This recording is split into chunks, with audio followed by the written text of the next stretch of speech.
Hi friend, কেমন আছো সবাই? আশা করি সবাই ভালো আছো। KM Bengali food and lifestyle সবাইকে স্বাগত। দেখো, সকালবেলা আমি হাতে ঝাঁটা নিয়ে কোথায় চলেছি বলো তো? সেটা দেখতে হলে অবশ্যই পুরো ভিডিওটা দেখতে হবে। আর দেখো, আমি হাতে ঝাঁটা নিয়ে চলেছি এখন। আর এবারে দেখো, আমাদের একটা পুকুর আছে। এই পুকুরে সাধারণত জল দিয়ে মাছ চাষ করতে হয়, আর এখানে কোনো পুকুরে জল থাকে না। দেখো, ঝাঁটাটা নিয়ে আমি প্রায় পৌঁছে গেছি।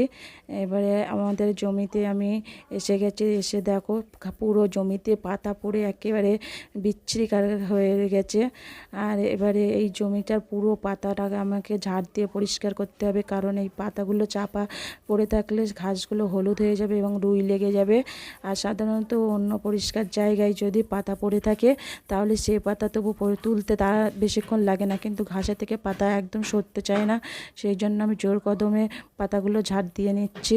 আর এই ঘাস সাধারণত সিজন অনুযায়ী দাম থাকে। এখন গরমকাল, তো গরমকালে দাম নেই, একদম বিচ্ছিরি ব্যাপার। এই জন্য ঘাসগুলো আমাদের কখন উঠে যাবে সেই চিন্তায় আছে। এটা বসাতে এবং প্রচুর খরচা আছে।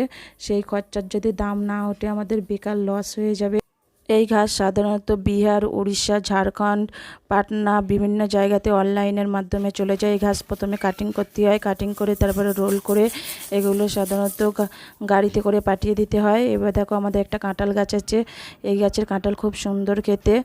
আর দেখো, যতটা ঝাড় দিয়ে ফেলেছি সেইগুলো কত সুন্দর লাগছে দেখতে। এই ঘাসগুলো এত সুন্দর দেখতে, তা যে কোনো লোক দেখলে মনে হচ্ছে যেন একটু বসে পড়ি বা একটু শুয়ে পড়ি, এরকম মনে হবে। আর দেখো, তারপরের জমিতে আমি চলে এসেছি।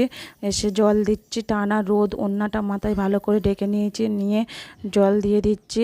আর এরপরে দেখো, রোদ সহ্য করতে পারছি না বলে ছাতা নিয়ে নিয়েছি। আর এটা হচ্ছে লাইন বাই লাইন, জল না দিলে ঘাস কোথাও একটু যদি জল বাদ যায় তাহলে ঘাসটা শুকিয়ে যেতে পারে। সেই জন্য আমার খুব ভয়ে ভয়ে, মোটা হয়ে গেছে তো সেই জন্য ভয়ে ভয়ে ভালো করে জল দিচ্ছিলাম, কোথাও যেন বাদ না যায়। আর ঘাস শুকিয়ে গেলে সেই ঘাস আর বাঁচানো যায় না, সেই ঘাস মরে যায়। আর এই দেখো, আমি জল দিচ্ছি, জামা অর্ধেকটা ভিজে গেছে। আর এই গরমের মধ্যে জল দেওয়ার সময় জামাটা ভিজে গেলে গাটা অনেকটা ঠান্ডা ঠান্ডা হয়। আর চোখ দিয়ে মনে হচ্ছে যেন আগুন বার হয়ে যাচ্ছে, এত রোদ। এই রোদ সহ্য করার মতো যাচ্ছিল না। আর দেখো বন্ধুরা, এই জমিতেও পাতা পড়ে বোঝা হয়ে গেছে, এই জমিতেও ঝাড় দিয়ে পরিষ্কার করতে হবে। আর এইখানে আর মোটরের সেরকম ভালো জল ওঠে না এবং জলের প্রেশার নেই। সেই জন্য একদম এই জমিতে জল দিতে পুরো 1.5 থেকে 2 ঘন্টা সময় লাগে। এই যে দেখো, মোটর দেখা যাচ্ছে, এই মোটরের মাধ্যমে আমরা জল দিই। মোটরটা রোজ প্রত্যেক দিন বয়ে নিয়ে যেতে হয়, আবার নিয়ে আসতে হয়।